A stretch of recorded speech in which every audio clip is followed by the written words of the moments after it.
I love that song. It's a song by Santana called I'm Winning. And I think I told this story almost a year ago. But this song really helped me through that time when I was living on the streets and, trying to, after 100 job interviews, trying to pick myself up and move my life along. And wherever I would go, where there was a radio, or whenever I turned the radio on in the car, if I had a car that I was renting to drive, or that song would play. It was almost like, the spirit of life was telling me that, your situation, all situations are temporary. And with the right mindset and the right heart, you can be winning again. And that song, along with, my spiritual mentors and my spiritual practice and the personal development tools and techniques that I learned over the years, which I now have put in this program, that carried me through. And I actually had the opportunity to work on a project with Carlos Santana's wife at the time. And my first call with her, I told her all about my experience with that song and how grateful I was, and to please thank Carlos. And she said, Mike, you have no idea how many people over the course of the years have told me the same story. She says, Carlos puts all of his love and all of his spirit in his music. And that song was definitely meant, it was meant to inspire people. It was meant to uplift people. And she was grateful that I, took the time to let her know. And so, that's kind of my theme song, and I'll use that, from week to week, from time to time, just to get the energy going and get things rocking before we get started. We're going to have a little bit of a short night tonight. I have an interview right at 8:00. I'm starting to do podcast interviews, and I have a podcast interview right at 8. So I'm going to cut out just a little bit, maybe, 5 minutes before 8. So we're going to get cranking here, but just want to welcome everybody. Let's see. Welcome, Bruce. Didn't get a chance to say welcome, Bruce. So welcome, Bruce. And who else? Elizabeth. Welcome, Elizabeth. Welcome, Don. Welcome, Maybeth. Who else did I miss? Welcome, Nancy. Welcome, Mark. Welcome, Carol. Yay. Yay. Welcome, Luba. Luba, you thought you could hide? I can see you. I see you. I know where you are. All right. Let's welcome Kimberly, and let's get going. Tonight, I want to share with you 9 clues that I dug up from a session, I guess about a week or so ago. And this really touched me, and I wanted to make sure that I shared it with you. So, hey, Mabesy, hey, Kimberly. So let's get right to it. I'm going to share my screen with you. And here it is. And here we go. So 9 clues from successful people about how to become more successful. And we all can become more successful. There's no limit. And it can be in any area of your life that these clues work in. But the first one is clue number 1. No matter what, keep on moving forward. Never, ever, ever give up. No matter what, keep on moving forward and never, ever give up. Okay? That seems kind of obvious, but if you embody the spirit of that clue, you really are unstoppable. You really are unstoppable. So, number 1, no matter what, keep on moving forward, never give up. Number 2, don't let someone who doesn't live the life you want to live give you any advice. Okay? We don't want to take advice about money from friends who have none. We don't want to take advice about relationships from people who have never had one or can't keep one, right? The opposite is true. Seek the company of people who are successful in the area you want to be. Okay. I'm not talking just about money. I'm talking about success with their health, relationships, their spiritual life, their business, their personal development, their mindset, their attitude. Seek the people who are doing the right things, have done it over and over again, and you want to hang with them.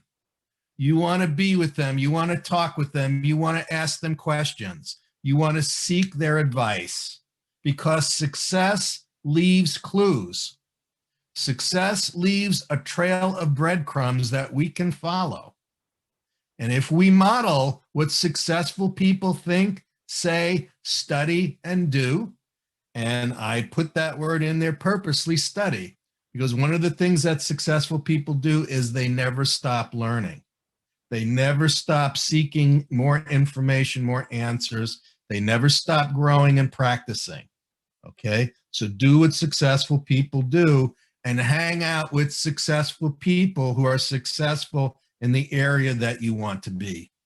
Okay, does that make sense? Thumbs up. So far, those made sense? All right. All right, let's move to the next one.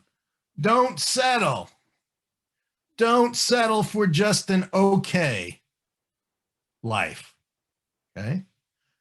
Strive to live an outstanding life. Strive to squeeze every drop of juice that life has to offer. Now, I know that many of us have circumstances that are incredibly limiting. Some of us here tonight live in very harsh conditions, economically, politically, safety-wise. But still, we can have that attitude when we get up in the morning that we're not going to settle for what we had yesterday. We're not going to settle for just okay. We're not going to settle for yesterday's truth.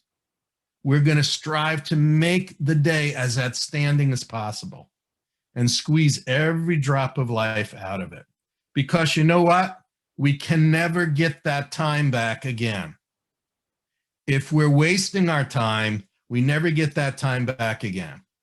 So we have so much time, we want to invest it like we're investing our life savings, and invest our time in the things that pay the best dividend, and don't settle for less than what you absolutely possibly could achieve. Does that make sense? All right, let's move on.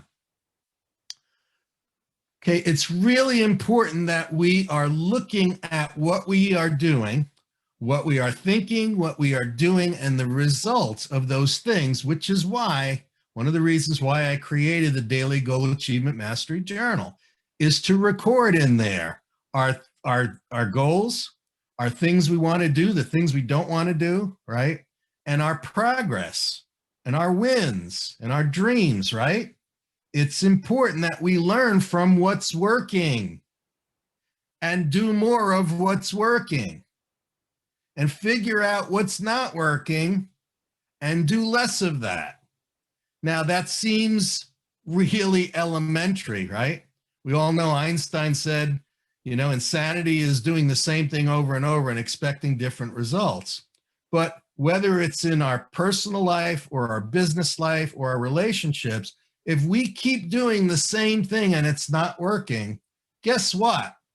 You could probably bet and be 99.99% sure that tomorrow, if you do the same thing that's not working the same way, it's not going to work tomorrow. So why do we do that, right? Why do we continue to do those things that aren't working? Because they're a habit, maybe, right? Or because, I don't know, there's a number of reasons, but we're afraid to do something different. We're afraid to share, afraid to change, right? So that's really important. Just a sec here. I want to make sure that we've let in everybody who wanted to come in. Yep. All right. Good.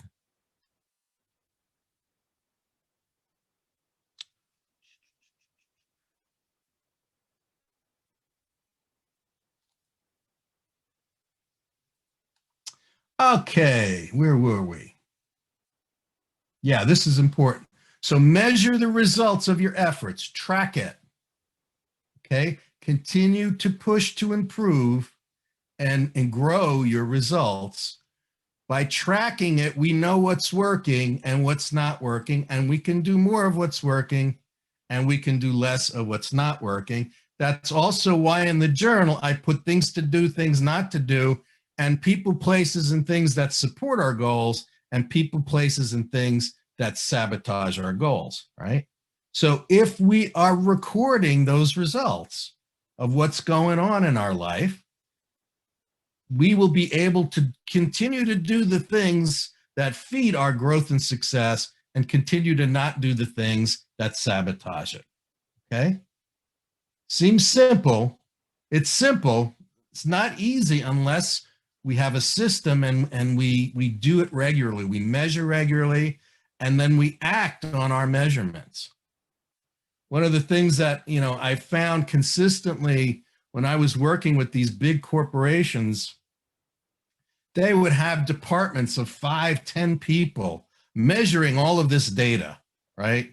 All of what we call in industry KPIs, key process indicators, which are basically factors that they measure on a daily basis to see how are things going in the business. And, some of them were so proud. We have 20 people. We measure 150 KPIs a day, right? And they were really proud of the fact that they were measuring 150 KPIs a day. So I would sit and ask them, okay, what are you doing with that information? Oh, well, we send it to our managers. So then I interviewed the managers and I said, so you're getting the results of these 10 people who measured the 132 KPIs. What are you doing with that data? Well, it goes in the files. So we have a file of what happened. So the point is they were measuring all of this information. They weren't doing anything with it. They weren't changing the way they think and the way they act and, the way they do the things that they do, right? So it's really important that we take that time, look at what we're doing, look at the results, look at what's working, look at what's not working, and then do something with that information. Okay. That seems very simplistic, but it is very, very important, right? Okay. All right, moving along. Number 5. Number 5, build stamina. Okay. It's not enough to know the right things to do. It's not enough to do them today. We have to do them today. We have to do them tomorrow. We have to do them the next day and the next day. And we have to build a stamina where at the end of the week we say, you know what, I'm bored with that, or I'm tired of doing that, I'm not going to do it anymore. Or I'll skip a few days, it's okay. Nobody's watching. I'll skip a few days, right? Bruce, what happens when somebody's working out at the gym and there's nobody there, right? There's no trainer or nobody there spotting them. And they say, well, my workout schedule today says I have to do 15 reps of this, 3 sets of reps, and increase the weight each set. But if nobody's watching, right, who's there to hold them accountable to doing 15, reps, 3 sets, right? There's nobody to hold them accountable. Chances are they're going to say, oh man, the second set, I'm tired. No one will know. I'm not going to do the 3rd set today. So I'll do it, I'll make sure I do the 3rd set tomorrow. And then tomorrow comes, the next day comes, and, we have to hold ourselves accountable, and we have to build the stamina. And we build stamina by doing things consistently and constantly, right? Through constant, consistent action that will create upward momentum. This is in every part of our life, right? In your spiritual practices, do the same thing every day at the same time. and it will bring you results. Now you can change, adapt some of those things, you know, customize them, but keep doing them. The same thing with your goal setting and goal achievement. Build the stamina to where each day you're able to do more. It's like, again, going to the gym, right? You know that you'll slowly be able to increase the number of reps, right? It starts out small. Maybe you can only do, you know, 3 sets of 5 reps, but then eventually you'll get to 10 and then 15, and then you can increase the weight because your body is building muscle from the constant, consistent activity of stressing and stretching, and you're able to do more. Okay. So build the stamina in every part of your life. Build the stamina. Okay. All right. Let's move on to number 6. Number 6, create SOPs. Okay. SOPs mean standard operating procedures. Okay.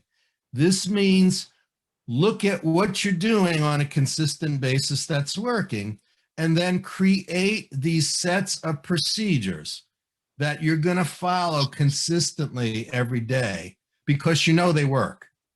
And you have this listed on paper and you look at it every day and you know, well, today, if I want to achieve this, I know that if I do A, B, and C, my SOPs, my 3 SOPs for the things I want to achieve, I have a much greater chance of achieving them. Because why? They're standard, right? We know they work because they're standard procedures that we have measured and know that they work. And so if we're going to be spending our day wanting to achieve things, it's a good idea to invest our time in doing things we know are going to work, right? They've proven themselves to give us the results we're looking for. That doesn't mean we're not going to take time during the day and try new things, right? You can try new things and experiment and learn. Some things are going to work. Some things are going to fail. That's okay. That's important. But when you find the things that work, add them to your SOPs, right? So, you know, if I want this result, I'm going to do A, B, C, and D. It's a standard procedure, okay? Again, it seems simple, right? But it's important. All right, number 7. Number 7, be solution focused, right? This is important. When things go sideways, and things will, right? We've had a year of the COVID crisis now. All kinds of things have gone sideways in our lives. All kinds of things have crashed, right? If our attention is only on what went wrong, if our attention is only on what we lost, if our attention is only on our fear, right? That's where we're going to stay. But if we develop a culture, if we develop a field around us and inside of us of solution focus, let's look for the solution, right? Let's look for the solution. Let's focus on a solution. Let go of the problem. Let go of the fear. Let go of what went wrong. Let go of what got you angry. Let go of all those things and focus. If we develop a daily culture of being solution focused, that is what we are going to attract to us. And that is eventually we're going to attract solutions. We're going to attract opportunities, right? Just like for me, you know, I attracted that friend who worked for that company, who fixed those machines, and that because I was focused on who can I look at, talk to, what can I learn, what connections can I make, I was able to make that connection and find solutions to my problems. And this has been the case in every piece of my life. When there's a problem, I acknowledge the problem. I acknowledge something didn't work. I acknowledge I need to change, but then I start focusing on solutions, and my mind is not focused on the problem and what it's making, how it's trying to make me feel. We don't want to allow anything external to us to make us feel anything. We want to choose what we put our attention on and what actions we choose to do. We don't want to react, right? We don't want to react to the emotional, impulse that was generated by the situation or the person, right? I tell this story often. My two kids were in the back seat when they were really young. Maybeth and I were driving, and my younger son knew how to push the buttons on my older son. And so my younger son was teasing him. He was saying certain things. And finally, my older son turned to him and he yelled at him, right? Started yelling at him, right? And we had to say, hey, stop, stop yelling. But Dad, he made me angry, right? And I knew what he was talking about, right? Because I knew my younger son can push all the buttons. But I said, Chad, I said, no. I said, this is a really important lesson in life. He did not make you angry. You chose to let what he was doing, you chose to allow it to cause you to be angry. You made yourself angry. He just pushed the button, right? So if you take away the power of him pushing the button and making you angry, you've claimed your power back and you've taken that power away from him. And he'll never be able to make you angry again by pushing the button, right?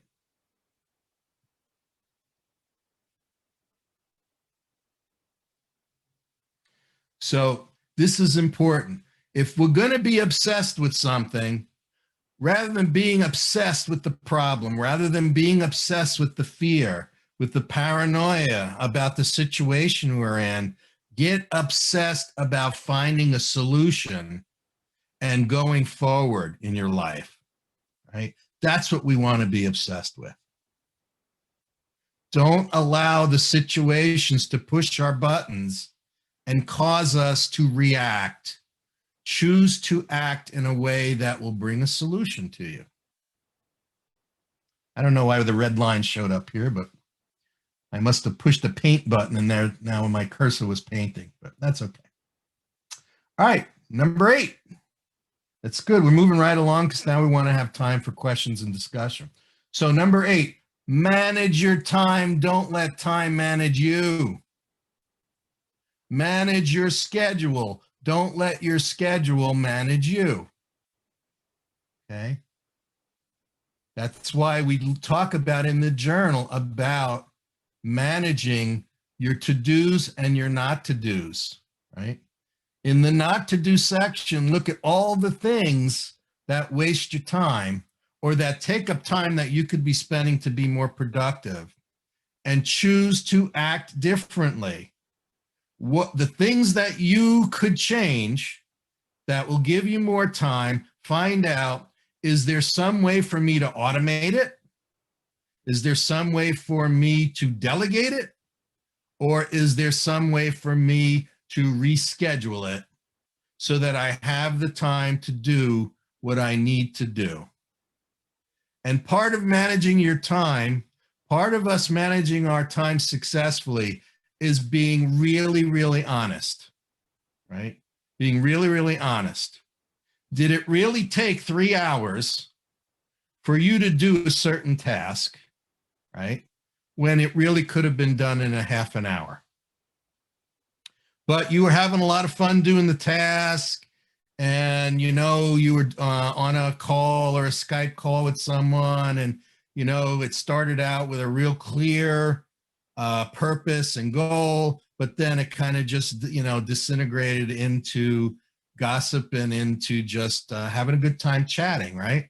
But that ate away time that you had scheduled to get something done, right? So we need to be really honest about it, right? Is going on to YouTube and watching an hour of cat videos, is that really productive use of your time? Even though they're great, they're really entertaining, they're cute, right?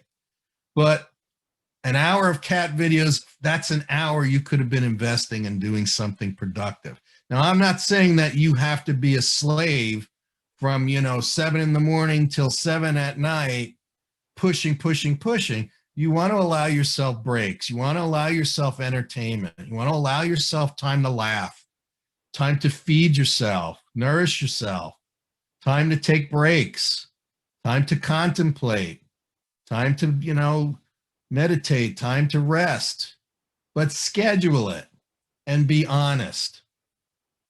Be honest, right? I had someone that was trying to learn a language. And, the next week I asked them, so how far in the curriculum did you move this week? Well, I really only got to such and such and such and such. I said, well, that was 2. You had 7 days and you only went 2 modules.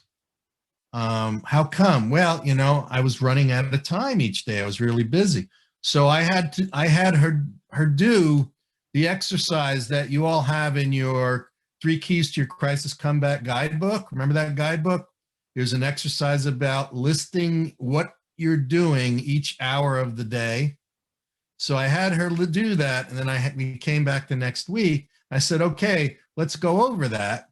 And we found out she was spending 2 to 3 hours, right, reading and studying other stuff that was important stuff. But instead of 3 hours, she could have gotten by with doing it for an hour or an hour and a half, and then take that extra hour and a half and put it towards learning the language, right? So it's important we be honest and we schedule our time, manage our time. Don't let time manage us, okay? Because again, we have the power and the responsibility to choose what we're doing with your time, okay? There are a million things you could have been doing tonight at 7 o'clock Eastern time. You chose to be here. You chose to listen. You chose to take notes. You chose to try to use what you're hearing tonight and implement it in your life. Why? Because you're dedicated to your growth. You're dedicated to your goals. You're dedicated to making life better for yourself, your families, your business, okay? You were managing your time. So congrats to you. Because you're here, you made good choices to manage your time and be here, okay? So number 9, commit and commit completely to your goals. And this is really important. Be willing to do whatever it takes to achieve those goals, right? Somebody asked me today, how do you come up with these topics for the Sunday masterminds every Sunday? How do you come up with these powerful topics? It's because all week long, I'm studying, I'm listening, I'm taking courses, I'm listening to podcasts, I'm researching because I want to serve you at the very highest level at 7 o'clock on Sunday, right? That's my commitment I've made to you and myself. So in order to do that, you can't just phone that in.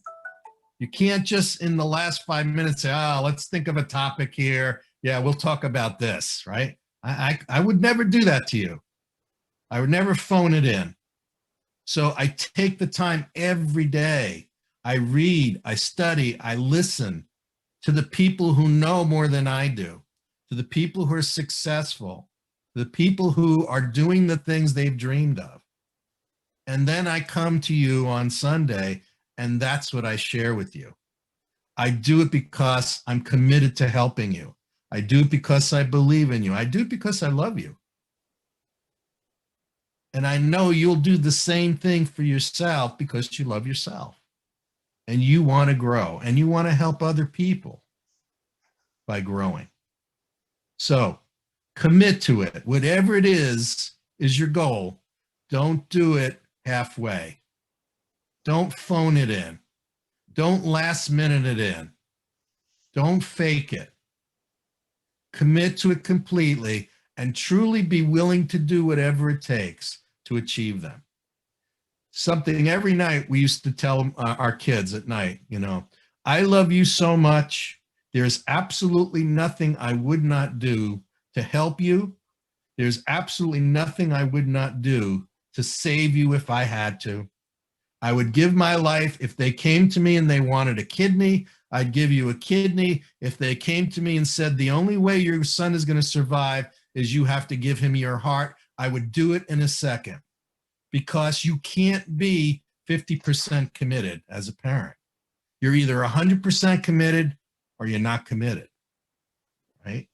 So the same thing, your goals are your children.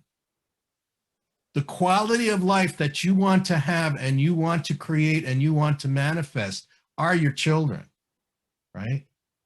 So love them. Love yourself.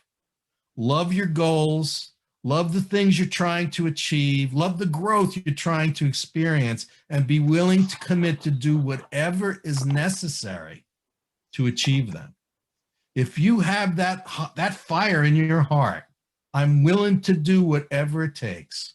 Today, I'm willing to do whatever it takes. Physically, emotionally, mentally, spiritually, I'm willing to do whatever it takes. Right? If it is for the good of the whole, and you check in with the divine always, right? Is this thing that I want, if it's for the good of the whole, I will commit 110%.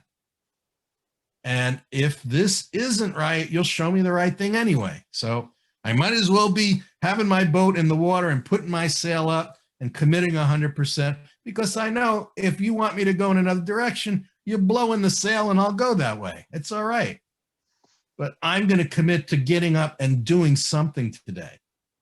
And I'm going to do the things I know that work. And I'm going to do the things that I plan. And I'm going to do the things that lead to me achieving what I need and want to achieve, and try not to do the things that I know do not contribute. Okay, I've been rambling. Let's talk about, enough about me. Let's talk about you. What do you think about me? I'm kidding. Who has something they want to share? Who has a question? Who has a comment about these 9 things I just shared? I just want to say thank you for this. It's really inspiring, and it's really such a gift to hear such sound advice. So thank you. Well, you're very welcome, and thank you for being here and listening and appreciating it. Who else? Jojo! Yes. Well, yeah, I'll second that too. But it's interesting because I never really thought about loving my goals until now that you said it. It should have been really simple. But I love something too, like with the journal, on the section of things not to do. Mm-hmm. I sometimes do write in, do not waste time. But I figure that it's probably better to incorporate what you just said, and then do like things not to do / waste time, and then schedule it, and it might help me better. Just the way you just said it today make more sense to me now for those 3 little things. So that's a really, really important point, Jojo. And that is, you just showed us that you can put into a positive framework the idea of not doing something that's negative, right? So that's really, it's really helping the brain understand a way of making a change to do something better, right? Because it's like, your dog, if you tell your dog, don't jump on the couch, right? All the dog hears is couch, right?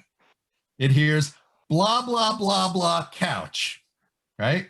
And so if you say, don't jump on the couch, it hears blah, blah, blah, blah, couch, and it's up on the couch, right? But instead, if we show the dog, look, I don't want you to jump on the couch. Here's your own chair, or here's your own pillow. And every time you go on that instead of the couch, I'm going to reward you. So now the dog understands, if I go on my bed, or if I go on my chair, or if I go on the right place, I'm rewarded, right? Rather than don't jump on the couch, right? Because we don't respond to that. Our kids don't respond to that. If you're a manager, the workers in your business, they don't respond, they don't do this. They respond to, hey, we've researched this and here are the best things that you can do to ensure your success, the success of the company, and your family, right? Here are the standard operating procedures. Here are the best practices. If you do them, you're going to have the best results and everybody wins. You see the difference? Mike, I was going to ask you, can you hear me? Hi, Eva. Hi. Were you referring to Cindy Blackman? I just, it popped into my head. That's who Carlos is married to right now? No, actually, it was his former wife before Cindy. Yeah, I wish I could meet Cindy, but no, this was his. What's that? She was a roommate of mine in college. Really? Oh, she is amazing. Cindy is absolutely amazing. Yeah. Her career went to the moon, and it's just interesting to see your friends. I mean, she lived with me, but you also introduced cat videos, and I think I just discovered those recently. So it's not just cats, but otter videos and the dodo, and I think for me at least, it's just as soon as I get my headset to a task, all of the noise comes in. The cat jumps on the computer. My landlord got a new puppy. I'm just so frustrated, and I think this is the way the brain works too. And it's constant training, and it's hard to do by yourself, for yourself. But I mean, invariably, that's where you have to go. And that's why you're here. That's why we're here. That's why we have the Sunday masterminds. That's why we have the study buddy groups. For those of you who've taken the step forward to get a journal and work with the journal, you're part of a study buddy group. I can't tell you how excited I am every week when I read the posts that you post in the study buddy groups, right? And when I hear, some of the feedback about what you're doing and what you're achieving, right? It's just, I don't have words to tell you how proud I am of the work that you're doing and the effort that you're making to change your life, because nobody can change our life except ourselves. And you're doing the work. You're putting in the time. You're claiming your space. You are designing your universe. You're taking charge of it. You're taking responsibility for it. And you're making stuff happen. Making stuff happen. And that's how you build momentum, right? That's what you want to do. It's little steps, and it's okay if it's just a little step that week. But by having a little step forward, big steps are made of lots of little steps. And that's what this is about. Little, constant steps of improvement, right? Little improvements every day are worth more than big, giant leaps, and then you fall or you go backwards, right? Little steps, it's easy to keep going and gain momentum. Who else? Mark, how you doing? I'm doing great. One of the things that I am maybe unlike some others in that I've gone from like such a low level of momentum, but since being introduced to the journal, I've watched the momentum growing for myself. So, we're all at different levels of being at different places within our lives, but it was just something I struggled with my entire life, is procrastination. And just, I always felt like, why can't I get this thing into second gear? And I had a bit of a realization today in seeing, what has allowed me to build the stamina. So I'm looking at your point number 5, build stamina through constant and consistent action that creates upward momentum. And it's this whole idea, what it reminds me of is like when water is dripping on a rock and, over a period of years, it can wear away the rock. But you couldn't imagine that little drop of water could actually do anything to that rock. So my realization was I saw how we are moving from a fear-based reality into a love-based reality. And fear is, it's a great yardstick to measure where we're at, because there's all these aspects, all these experiences connected with fear, and there's all these experiences connected with love. So fear is anxiety, it's impatience, it's anger, it's, you know, it just has so many different forms. Love, on the other hand, has gratitude, it has generosity. And we're moving from, you know, this one system, which I think has a lot to do with programming and breaking those programs. But that's such a great yardstick. Like when I feel anxious or upset or I'm not happy with myself, I know I'm in that fear-based reality.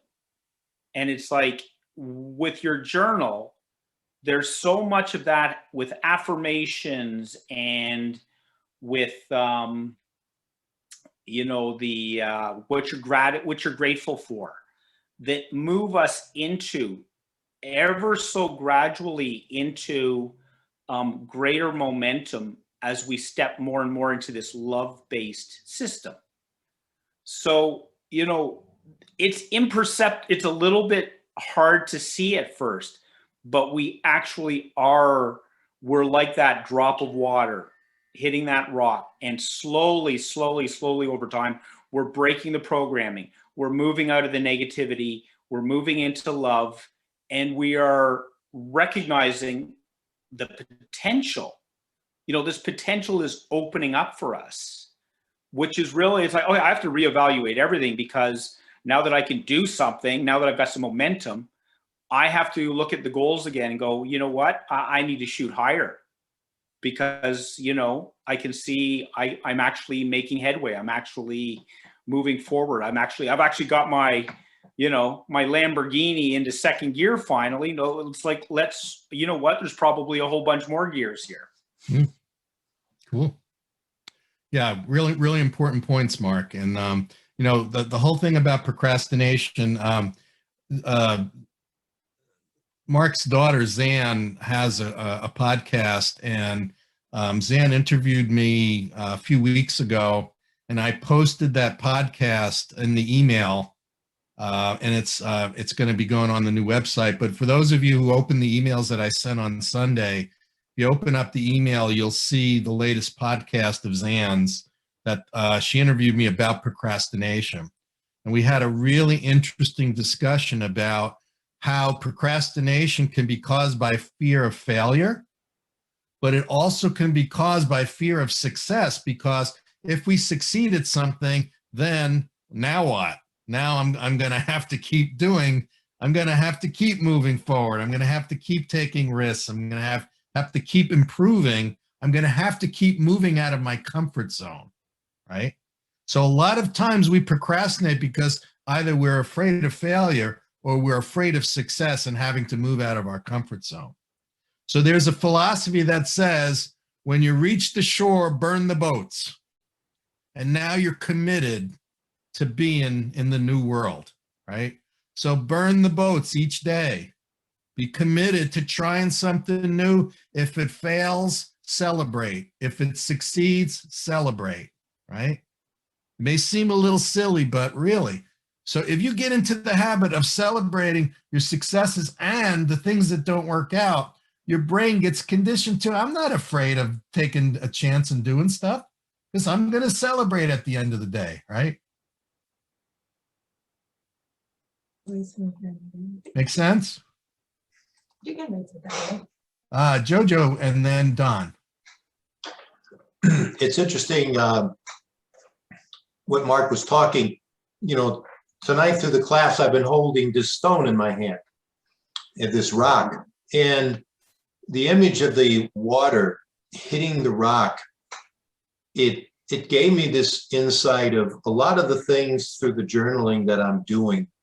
I know it's very important to measure, and some of the things when we're changing our attitudes and what we're grateful for, and it's not easily measured day to day, but it's to have the trust that we're going in that direction, you know, that it's like the water hitting the rock, you know, and it's sure you look at it and say, well, God, nothing happened today, but I know I'm going in the right direction with certain changes of attitudes and thoughts and so forth, and reactions or not reactions to things. And that just knowing that, yeah, keep with it, you know, don't give up on that, because some changes are very measurable to see and some are not as measurable.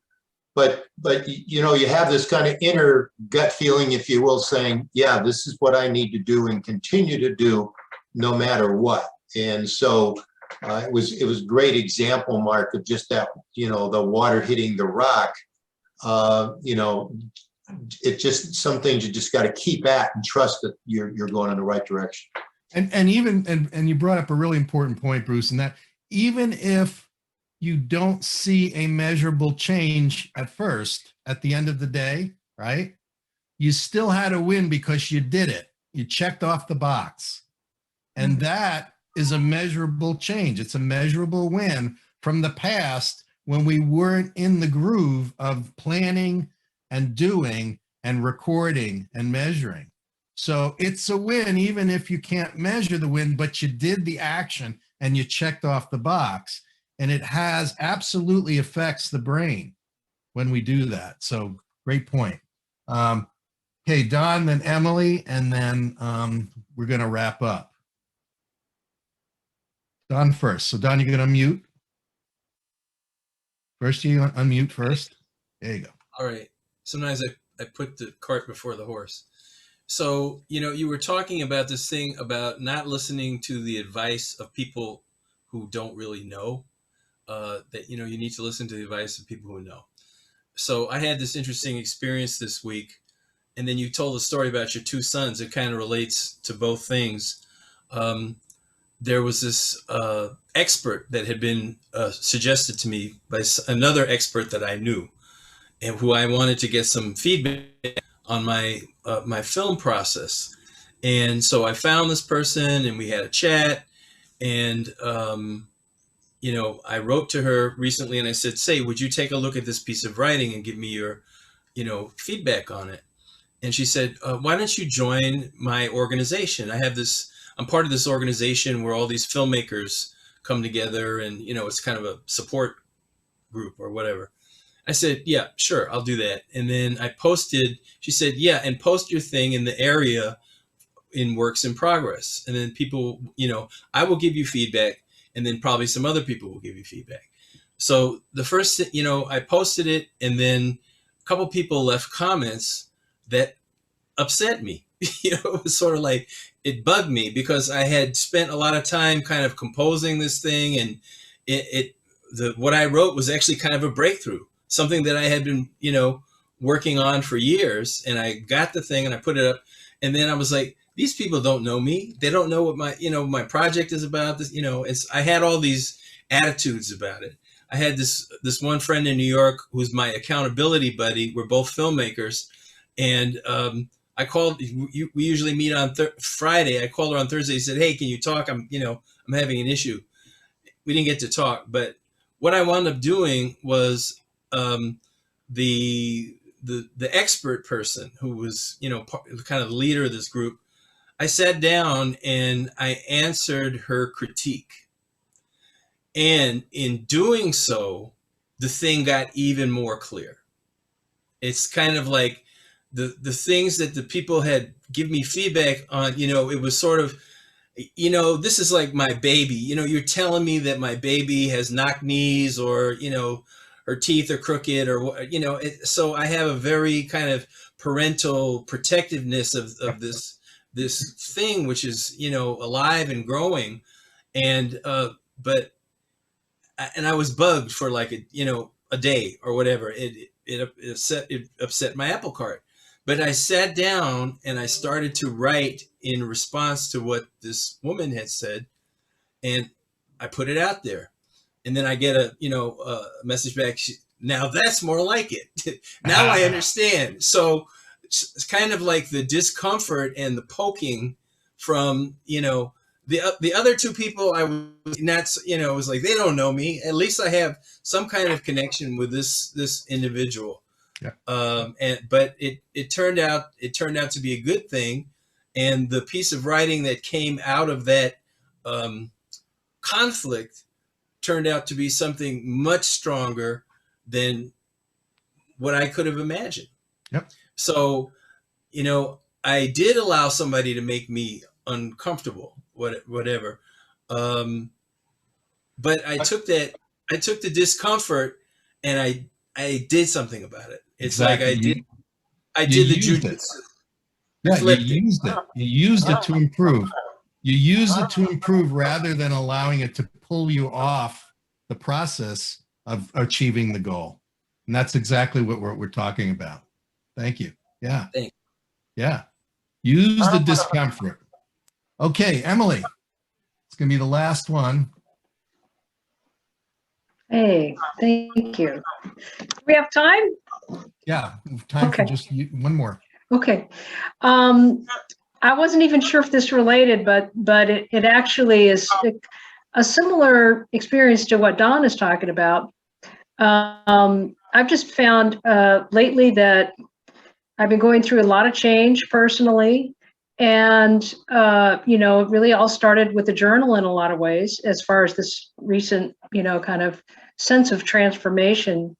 But in the process, I had this amazing experience of suddenly being able to let go of perfectionism, which is one of my things, which causes some procrastination in a way, because it's never quite good enough. Always trying to, like wait until it's just perfect before I present something. And it was so freeing. I was so happy, and I started really approaching everything like, oh my God, I can just put this out there. This is great. I don't have to worry about it so much, and I feel so free. And then I had this really interesting experience. I think it was yesterday, where I was writing something and I was submitting it to get published, basically, just a short little thing. And I get this comment back that says, please review this and make some changes. And I'm thinking, what? Oh my goodness, here I was doing so well with, just really letting things go sooner. And then this comes back, and I worked on it. I worked on it immediately. It took me like 5 minutes. And I cleaned up a couple of things. I could see right away what I needed to do. And so the realization, I guess, from that, part of it was that I was able to look at that immediately as kind of a blessing. That getting this critique, even though it was irritating to me, I felt like, oh, this is really teaching me something, and I can really work with this. And what I learned, the big thing I learned from it was that, all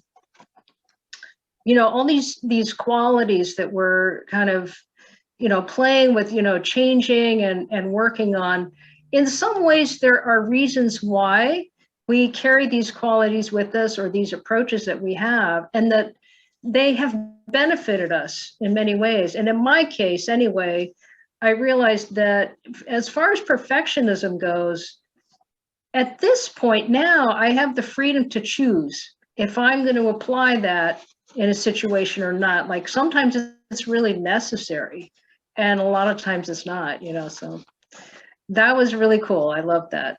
Yeah, well, thank you for sharing that. And you brought up a really important point, and that is we don't have to strive for perfection. We just have to strive for consistent improvement.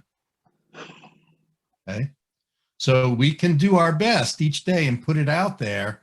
And if it comes back to us that, well, it could be improved, like Don just shared and like you just shared, that's okay, because then that will allow us to improve, and it will be better the next day. And that's really what we're shooting for, because you can go literally insane trying to be perfect when we are imperfect beings living in an imperfect world, right?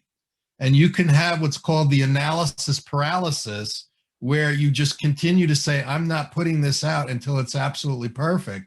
And then it never gets out and never helps anybody. And that's why, you know, I got the journal out there. Can it be improved? Yes. And I am improving it and will improve it, right? My 9 steps program, you know, I'm improving it, but I said, let's just launch it. Let's just do this COVID crisis comeback. Let's just do these Sunday masterminds, and let's gather the experiences and make it a little bit better every week. And now we've moved from the phase of the, you know, Goal Achievement Mastery Journal phase. We're now getting ready now to move into the Goal Achievement Mastery workbooks and coaching program. And many of you that are in study buddy groups right now are going to be moving on to that. So it's very, very exciting. In the email that I